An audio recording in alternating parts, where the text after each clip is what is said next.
کے لیے قرآن مجید کو بھیجا اور ہم سے یہ تقاضا کیا کہ ہم اس کے مطابق اپنی زندگی بسر کریں، کیونکہ یہ دنیا اللہ نے بنائی، ہمیں بھی اللہ نے بنایا اور پھر صرف ایک وقت تک کے لیے بنایا، یعنی دنیا میں بھیجا ہے، اس کے بعد ہم سب کو واپس جانا ہے۔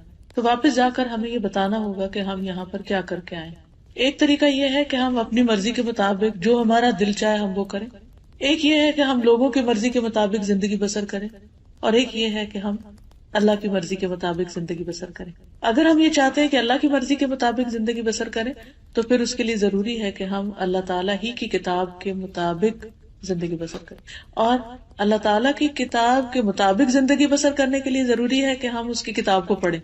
اسی لیے اکثر لوگ ایک دوسرے کو دعوت دیتے رہتے ہیں کہ آئیے قرآن پڑھیں، لیکن عموماً لوگ یہ سمجھتے ہیں کہ شاید یہ کوئی ایکسٹرا کام ہے، وقت ملے گا تو کر لیں گے، یا ابھی تو اور بہت سی مصروفیات ہیں، جب بوڑھے ہوں گے تو پھر اس کام کو ریٹائر ہو کے شروع کریں گے۔ لیکن ہمیں نہیں پتا کہ ہم ریٹائرمنٹ کی ایج کو پہنچتے بھی ہیں یا نہیں۔ تو اس لیے ہمیں اللہ کی کتاب کے ساتھ ایک مضبوط تعلق قائم کرنے کی ضرورت ہے، اور اس کے ساتھ جو کمٹمنٹ ہم کریں اس میں کسی قیمت پر کوئی کمی نہ آئے۔ آج کی اس مجلس میں انشاءاللہ العزیز میں آپ کو احادیث کی روشنی میں قرآن مجید کے پڑھنے کی اہمیت کے بارے میں بتاؤں گی۔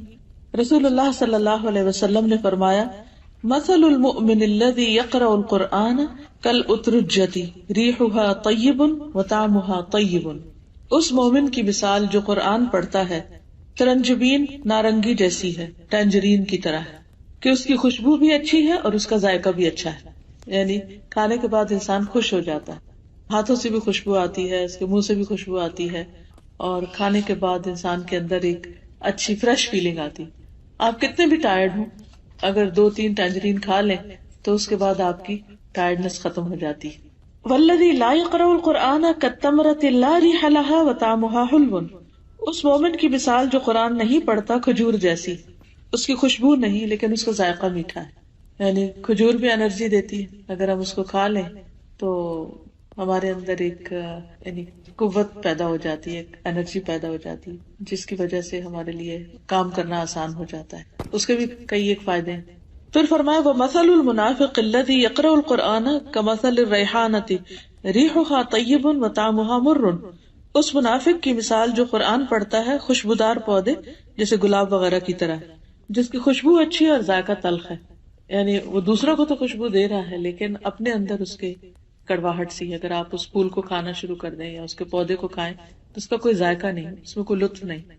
اور پھر فرمایا وَمَثَلُ الْمُنَافِقِ الَّذِي لَا يَقْرَأُ الْقُرْآنَ كَمَثَلِ الْحَنْظَلَةِ لَيْسَ لَهَا رِيحٌ وَطَعْمُهَا مُرٌّ۔ اس منافق کی مثال جو قرآن نہیں پڑھتا اندرائن تمہ جیسی کڑوی چیز کی طرح ہے، جس میں خوشبو نہیں اور اس کا ذائقہ بھی کڑوا ہے۔ تو یہاں اب لوگوں کو 4 کیٹیگریز میں تقسیم کر دیا گیا۔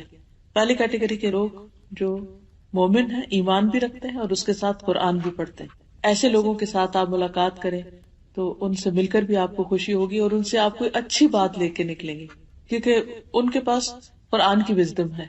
ایسے لوگ اپنے ماحول کے لیے خوشی کا باعث ہوتے ہیں، اپنے لیے بھی اور دوسروں کے لیے بھی۔ جیسے پہلے میں نے عرض کیا کہ اگر آپ بہت بھی تھکے ہوئے ہوں تو 2-3 ٹینجرین کھانے سے آپ کی ساری تھکاوٹ دور ہو جاتی، آپ کی آنکھیں کھلنے لگتی ہیں، آپ کے اندر لگتا ہے کسی نے ایک روح ڈال دی۔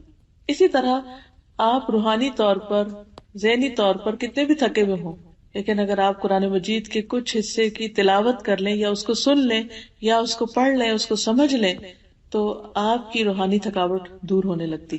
اور جب آپ کی اپنی تھکاوٹ دور ہوتی ہے تو آپ کام ڈاؤن ہوتے ہیں، جب آپ کام ڈاؤن ہوتے ہیں تو پھر آپ کا معاملہ دوسروں سے بھی اچھا ہونے لگتا ہے۔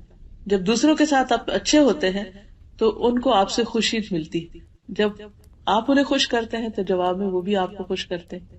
لیکن اگر ہم قرآن مجید سے تعلق نہیں رکھتے تو اس کی بھی آگے مثال بتائی گئی کہ جس دل میں قرآن نہیں وہ ویران گھر کی طرح ہے جو بے آباد ہو۔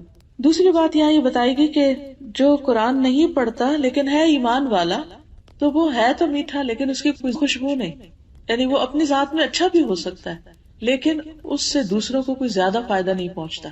اپنی ذات میں کس طرح اچھا ہے کہ وہ نماز پڑھ لیتا ہے، روزہ رکھ لیتا ہے، اپنے آپ کو فائدہ پہنچتا ہے۔